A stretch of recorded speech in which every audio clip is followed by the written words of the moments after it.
you know, to his credit, when Salazar came into office, he also threw out Bush's plan to open up essentially every coastline in America to offshore drilling. And this was just sort of a last-minute wet dream for the oil companies. That was not a serious proposal, and no one expected that to stand. The Bushes put it in the Federal Register either at midnight or after midnight on the day that they left. So this was not anything more than a gesture on their part. And so Salazar, to his credit, took that off the table. But a year later came back with his own plan, which essentially split the baby, and seemed to split the baby along political lines, so that red states were exposed to new drilling and blue states, including the Pacific Coast, were not, and the Atlantic Coast north of New Jersey.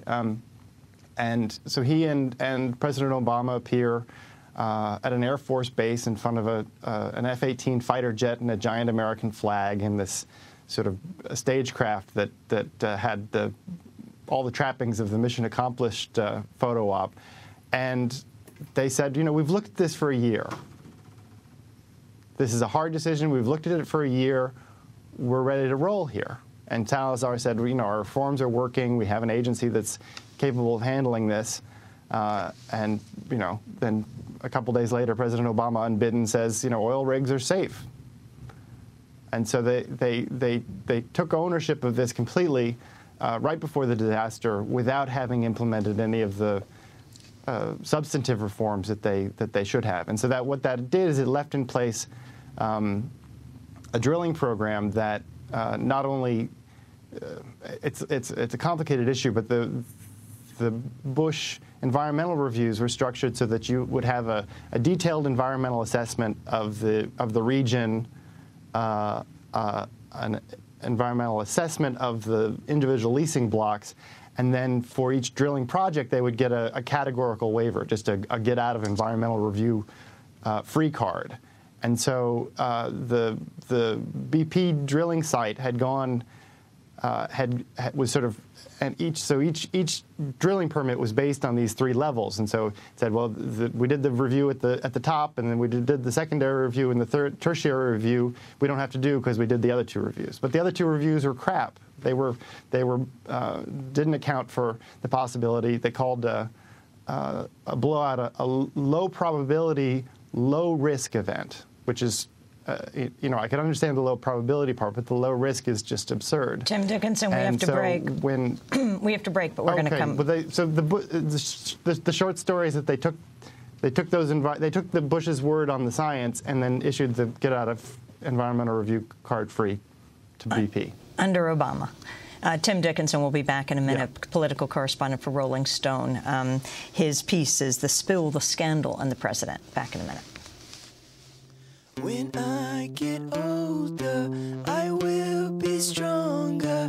They'll call me freedom, just like a waving flag.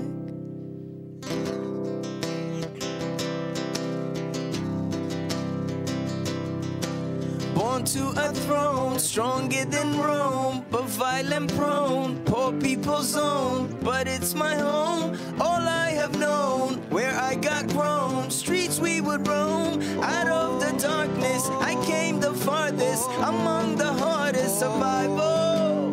Learn from these streets, it can be bleak, accept no defeat, surrender, retreat. So we struggling, fighting to eat, and we wondering when we'll be free. So we patiently wait for that fateful day. It's not far away, but for now we say, when I get older, I will be stronger. They'll call me freedom, just like a waving flag. And then it goes back, and then it goes back, and then it goes back, and then it goes. When I get older, I will be stronger. They'll call me freedom, just like a waving flag. Waving Flag, performed by Somali-Canadian rapper Kanan in our former Firehouse studios. Kanan's performing today in Johannesburg at the World Cup opening ceremony that's being hosted by South Africa. His song Waving Flag was chosen as the official anthem of the competition, but there is a catch. Coca-Cola, the official sponsor of the World Cup, asked Kenan to rewrite part of the lyrics that called Somalia a violent-prone, poor people zone, referring to its people as struggling, fighting to eat. Kenan defended his decision to rewrite the lyrics. He said, quote, "I don't work for Coke or anything. What I do is my music. This was a really great opportunity for them to use my song without compromising my integrity as a musician." We'll have more on the World Cup later in the broadcast. This is Democracy Now!, democracynow.org, The War and Peace Report. I'm Amy Goodman with Juan Gonzalez. As we stay on the issue of the oil spill in the Gulf of Mexico, the geyser that continues to gush, what some are estimating something like more than 4 million gallons a day. Just as we go back to Tim Dickinson, Rolling Stone reporter who did this very interesting piece called The Spill, the Scandal, and the President. Juan, you in your column today in the New York Daily News wrote a very interesting piece about spills in the Gulf of Mexico. Yes, and I'd like to also summarize it, then throw to Tim in terms of the issue that you deal with of safety. I reported in the Daily News today based on an analysis that's been done by Walter Hang of Toxics Targeting, a firm in upstate New York that traces spills across the country, hazardous spills, that there have been literally thousands of spill reports in government databases over the past several decades in the Gulf of Mexico, and that they have been increasing dramatically, especially the significant spills since the Bush administration came in. I think there were about 330 significant oil spills in the Gulf since 1964, and half of them have occurred in the last 10 years, the Bush administration and the beginning of the Obama administration, and that BP has been the firm with the most spill reports, 23 in the last 10 years. These have included things like oil platforms and rigs that were destroyed by hurricanes, wells that lost control, deep-sea risers that became detached or severed, boats that collided into platforms and sank. There was even one report, this was the most astonishing one given to the MMS, that a rig after Hurricane Ike, one company reported that its oil rig became detached in November of 2008 after Hurricane Ike, was lost at sea for 5 months. It was found in March of 2009 when a ship collided with the rig that was barely underwater, and that's when they discovered the rig 5 months later. So, but that the number of incidents clearly should have signaled to the government that they were increasing the number of accidents and that a big one was bound to happen.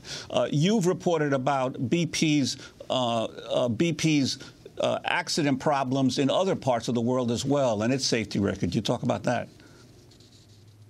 Right. And first to your point about the increasing number of accidents, the NOAA, in fact, in their review of the Obama Bush Light plan to open up offshore drilling, made note of the fact that the Obama administration was using pre-Hurricane Katrina and Rita data so that they were, significantly understating the number of spills and assessing the risk, and that they were also underplaying the global risk of an oil spill.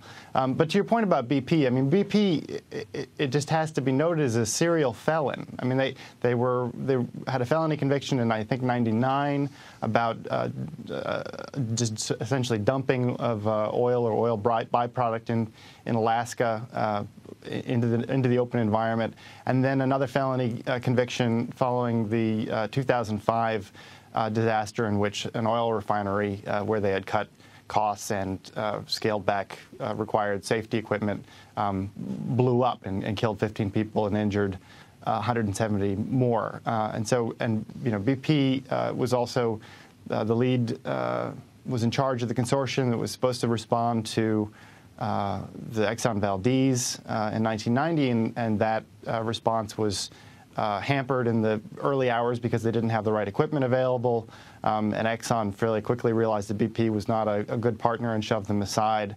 And then BP was also responsible for the what was the second largest leak after Exxon Valdez just recently up in Prudhoe Bay, where there was a pipeline that was corroded because they hadn't done required maintenance, again in a cost-cutting move. And so BP has this incredibly criminal history of cutting corners for the sake of adding to the bottom line, and it has repeatedly risked worker safety and worker lives, and in fact, ended up in people dying again now repeatedly, and also just massive harm to the nation's environment and our public welfare. So, and the fact that this serial felon is still, essentially in charge of trying to cap this leak is astounding to me. I don't understand. I just don't understand it. Tim Dickinson, you point out that this particular well in the Gulf that exploded is one of the richest in the Gulf of Mexico.